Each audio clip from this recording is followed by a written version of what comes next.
ಏನೇನೋ ಪ್ರಶ್ನೆ ಕೇಳಬೇಕು ಅಂತ ಅನ್ಕೊಂಡು ಹೊರಟ್ವಿ. ಆದ್ರೆ ಅವ್ರನ್ನ ನೋಡಿದ ಮೇಲೆ ನಾಲ್ಗೆನೇ ಹೊರಡಲಿಲ್ಲ. ಹೌದು ಆಚಾರ್ಯರೇ, ಕಾವಿ ಹಾಕಿದ ಎಷ್ಟೋ ಗುರುಗಳನ್ನ ನಾನು ನೋಡಿದ್ದೀನಿ. ಆದರೆ ಇವರ ಮುಖದಲ್ಲಿ ಅದೇನೋ ದೈವ ಸೆಳೆತ. ನಿಮ್ಮ ಮಾತು ಅಕ್ಷರ ಸಹ ಸತ್ಯ. ಮೊದಲೇ ವಿದ್ಯೆಯ ಕಳೆ ತುಂಬಿ ತುಳುಕ್ತಾ ಇತ್ತು.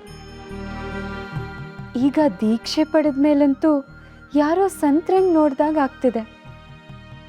ಹೌದು, ಅವ್ರು ಹುಟ್ಟಿದಾಗಿಂದಲೂ ಪವಾಡಗಳನ್ನ ಮಾಡ್ಕೊಂಡೇ ಬಂದರು.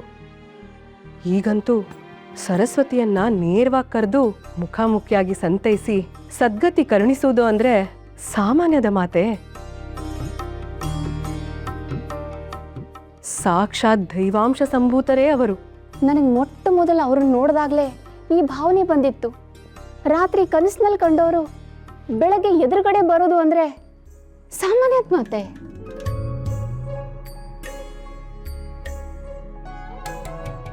ಆದರೆ ನಾನು ಅದನ್ನು ದೈವಲೀಲೆ ಅಂತ ಅಂದ್ಕೊಂಡೆ.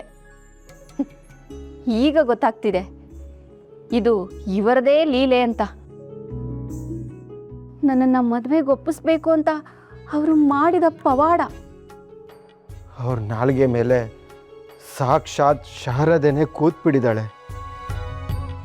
ಆತ್ಮ ಪರಮಾತ್ಮನ ಬಗ್ಗೆ ಅವರು ನಿರರ್ಗಳವಾಗಿ ಮಾಡಿದ ವ್ಯಾಖ್ಯಾನವನ್ನು ಕೇಳಿದ ಮೇಲಂತೂ ಸಾಕ್ಷಾತ್ ಸದ್ಗುರು ಮಧ್ವಾಚಾರ್ಯರನ್ನೇ ನೋಡ್ದಂಗಾಯ್ತು. ಹೌದು ಗುರುರಾಜ, ಪರಂಪರೆಯಿಂದ ನೋಡಿದ್ರೆ ಯುಗಪುರುಷರ ಕಥೆಗಳೆಲ್ಲ ಹೀಗೇ ಇರುತ್ತೆ.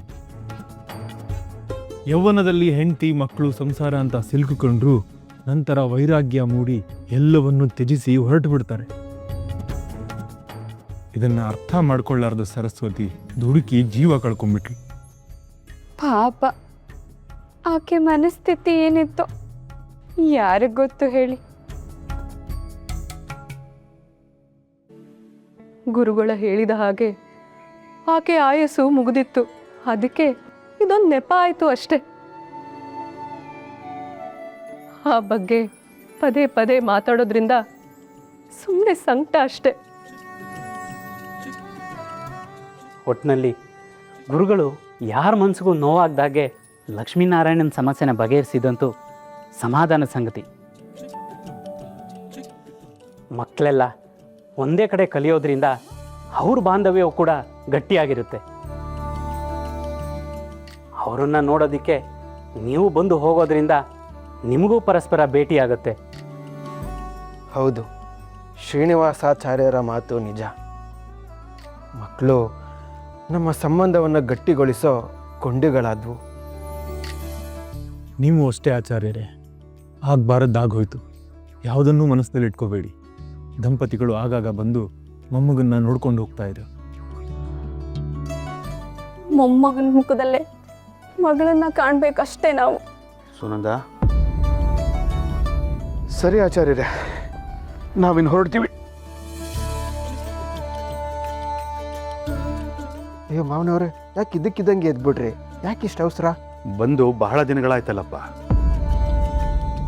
ಮಗಳನ್ನ ಕಳ್ಕೊಂಡಿರೋ ದುಃಖದಲ್ಲಿ ನಿಮ್ಗೆಲ್ಲ ಮನ್ಸಿಗೆ ನೋವಾಗ ಹೋಗಿ ಮಾತಾಡ್ಬಿಟ್ವಿ. ದಯವಿಟ್ಟು ಕ್ಷಮೆ ಇರಲಿ.